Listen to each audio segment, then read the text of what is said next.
Maalam na pagbati Pilipinas. Ito si Neil Eco, pansamantalang humahalili kay Inday Espina Varona.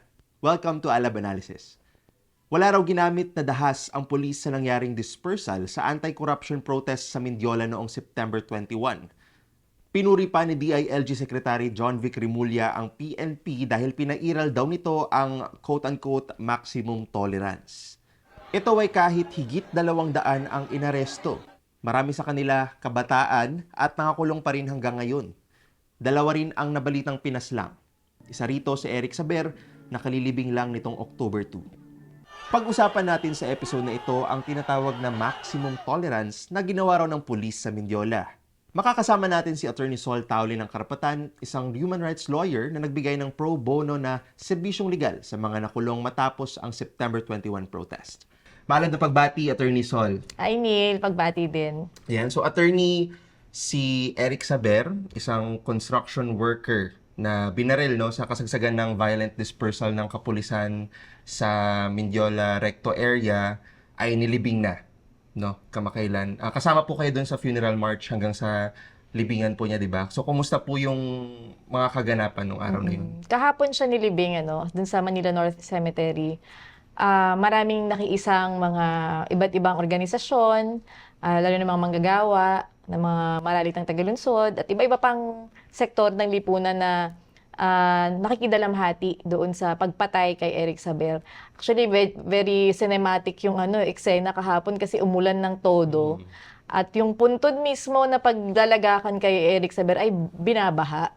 So imaginein mo hanggang sa huling hantungan biktima ka ng korupsyon at pasismo ng gobyerno, 'di ba? Wala nang ibang best na magi-illustrate sa kalagayan ng mga kababayan natin kundi yung nangyari mismo kay Eric.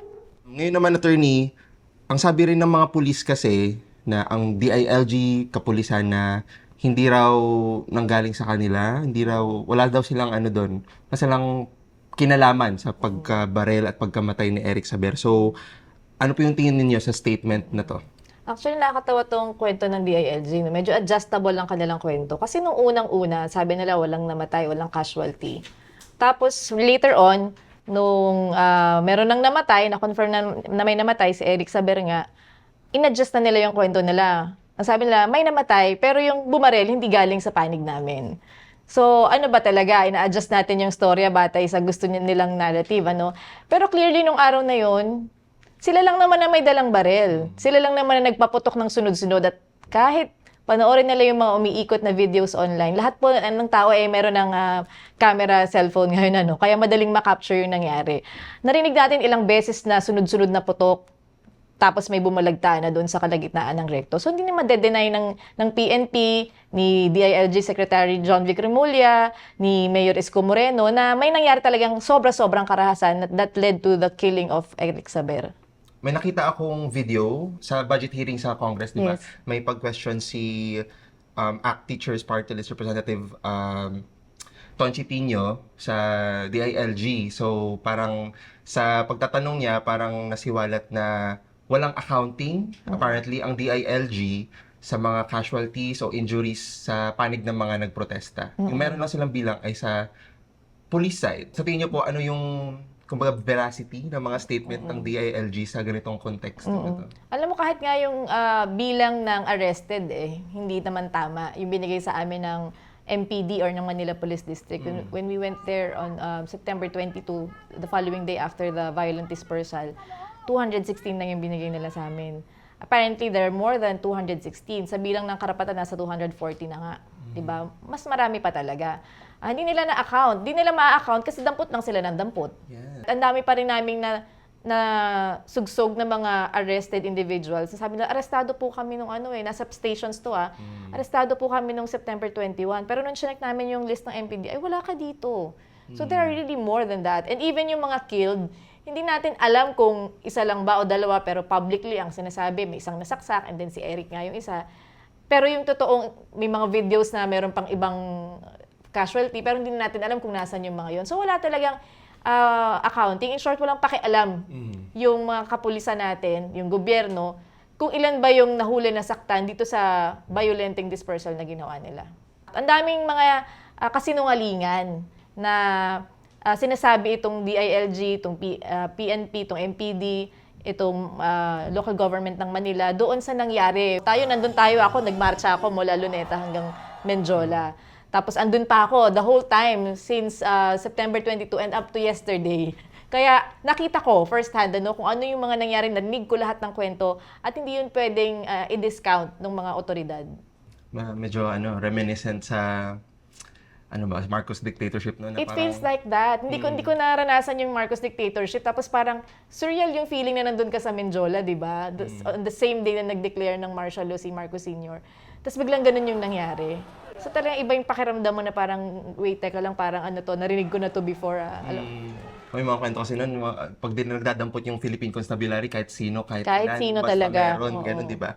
Ngayon naman po, sa tala naman po ng karapatan, no, so far, sa mga nakausap na, nakasalamuha, natulungan ng mga pamilya. So, ano po yung nalalaman ng karapatan ngayon sa aktual na nangyari, no? Sa September 21? Yung community kasi ng Recto Stage, alam nyo naman, di ba, kung nakapunta na kayo sa Recto, maraming komunidad dyan sa paligid. May mga eskwelahan dyan. Marami ako nakausap ng mga menor de edad na taga dun sa area. Playground nila yan yung Recto Station Ando, nakikiusyoso. Yung isa nga, si Eric, patawid lang sana sa kabilang side. Nung nagkagulo, dispersed na, nanggigil yung mga pulis Nakita natin kasi kiniklaim nila nga may nasaktan daw sa side nila. Nanggigil sila kahit sino dinampot nila.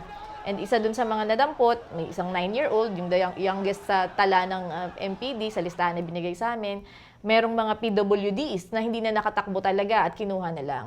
So, ganun ka-random. Tapos, hindi makapagsinungaling yung PNP dito kasi ang daming CCTV footages sa area na yun, di ba? Tapos, may mga journalist pa na nagko-cover, may mga concerned citizens may mga netizens na nagvi-video.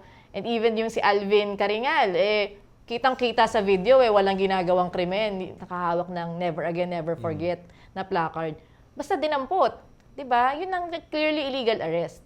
Sobrang chaotic ng nangyari. Sobrang chaotic ng daloy ng impormasyon tungkol dito.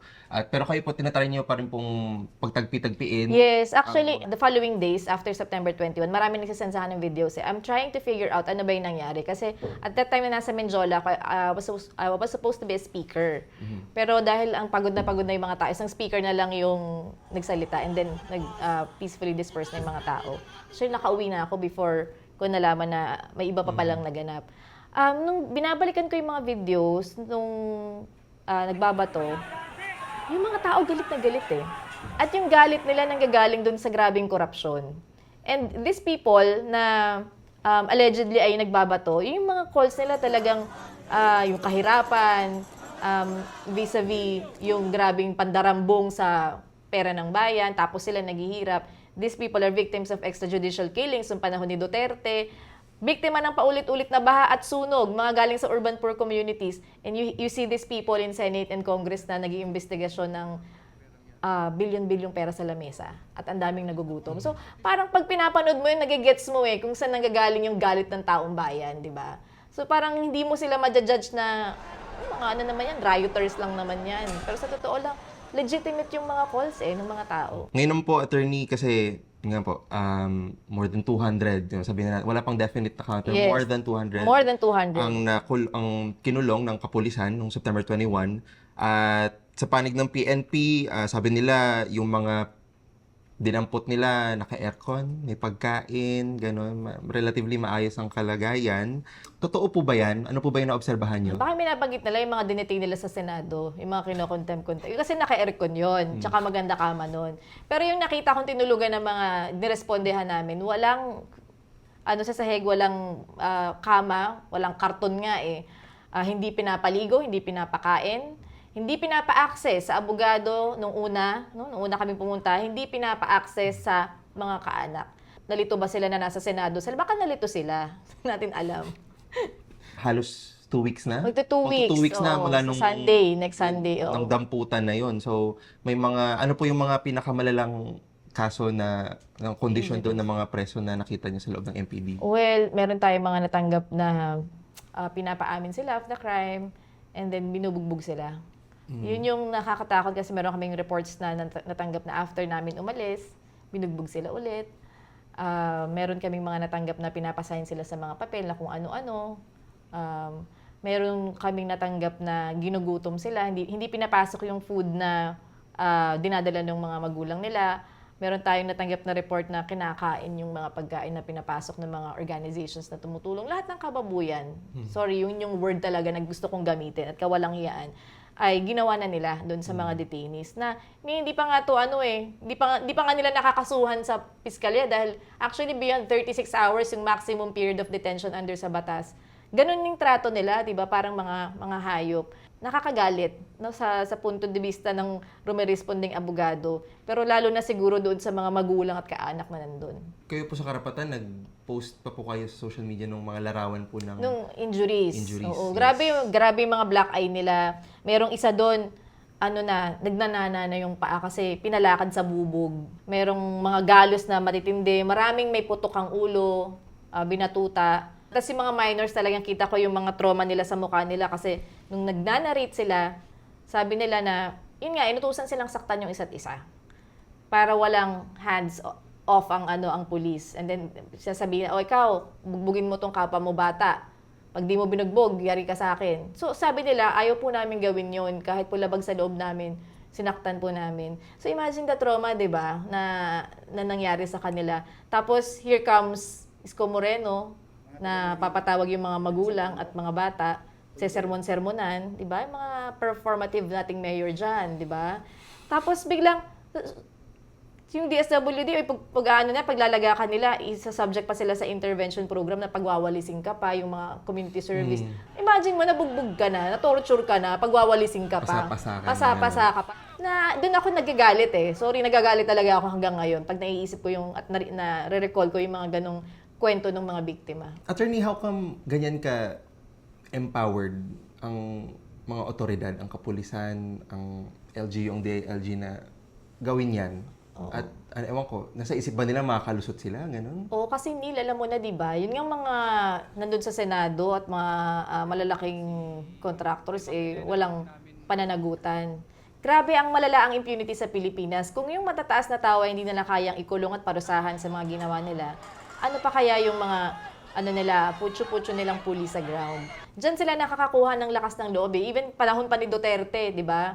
Binigyan niya ng assurance ng gobyerno na kahit anong gawin nyo, kahit pang pumatay kayo dyan, walang sagot ko kayo, walang mangyari sa inyo. At nangyayari pa rin yan hanggang ngayon. So talagang kailangan, alam mo, masampulan yung mga pulis na yan. No?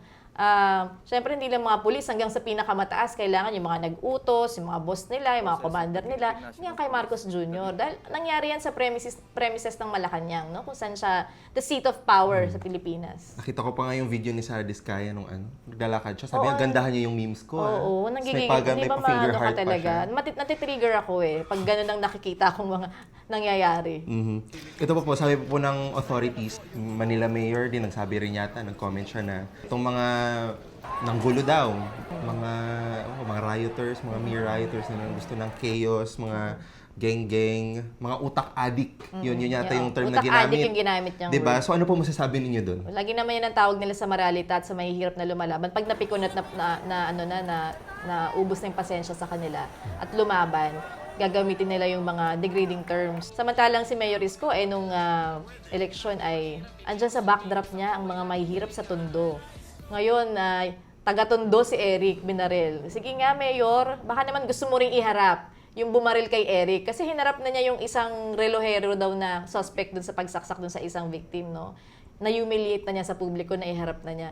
Iharap mo rin yung MPD, yung kapulisan na bumaril kay Eric para patas ka. Hindi mo kaya kasi pulis. So hinahamon natin, iharap nyo kung sino yung mga nagpaputok, sino yung mga dalang baril nung araw ng September 21. Siguro mas konting sa legal side, sa mabilisan, ano-ano po yung mga nilabag ng otoridad ng kapulisan sa mga ginawa nila nung September 21 and ito, weeks after?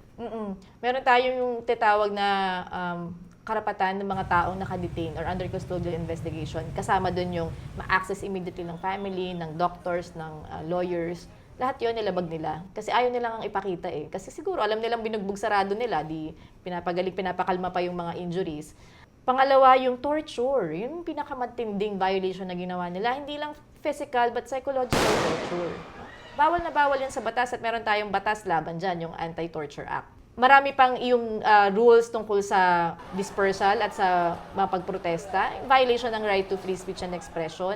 Yung pagdadala nila ng weapons during protest. Yan, lahat yan, violate talaga nila. Kung tinitingnan ko nga yung Bill of Rights, sabi ko, ang ganda nitong Bill of Rights, no? Pero lahat to violate ng pulis ng araw ni September 21. Magto 2 weeks na nga po mula nung September 21 anti-corruption protests. In light of the aftermath po nung araw na po yun, ano po sa tingin niyo yung magiging resulta in the weeks or months to come? Ngayon pa lang naman, at the onset, wina-whitewash nila eh. So parang alam mo na kung saan nila to dadalhin, no? Dine-deny nila, wina-whitewash nila na may nangyari kahit napakadaming videos at photos ng araw na yon.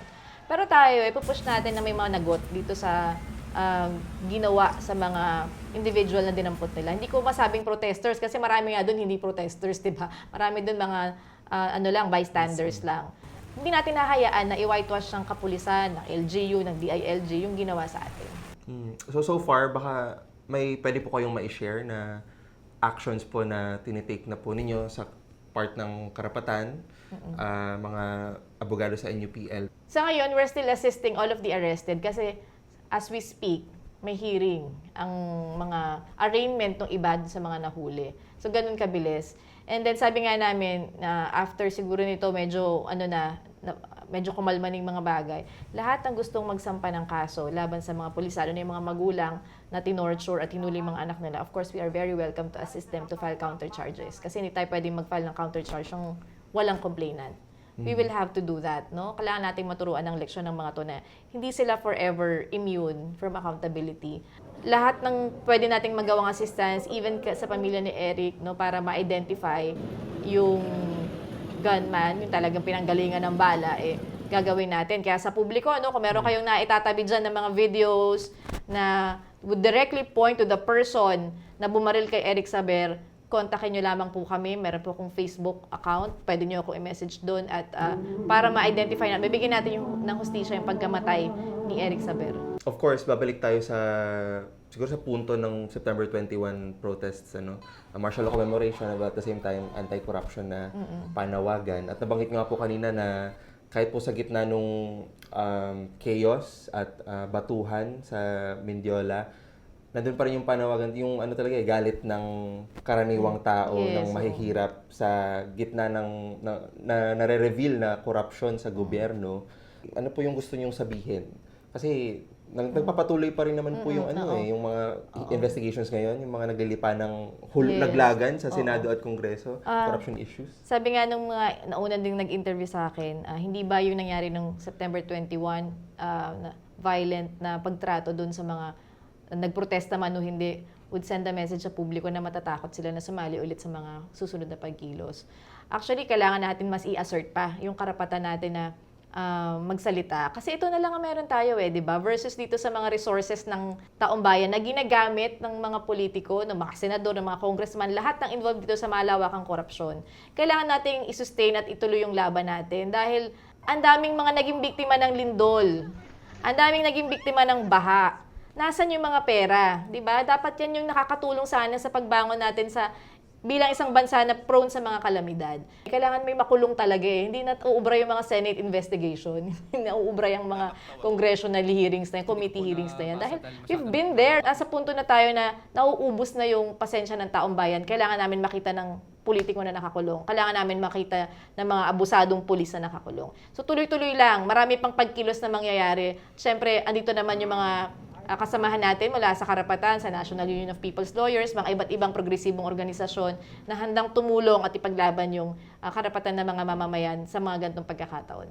Kagaya ng pagharap natin sa mga kalamidad, parang tayo-tayo rin talaga yung haharap sa mga injustisya. Tayo-tayo rin ang magre-resolve nito Itong mga politiko na to, hanggang kay Marcos Jr., tayo magdidesisyon dapat sa mga buhay nila dahil ang naglukluk sa kanila, kung hindi man na taong bayan ay yung mga makina na dinaya nila, tama na. Hindi na to makatarungan. Sobra-sobra ng pagtitiis ng taong bayan.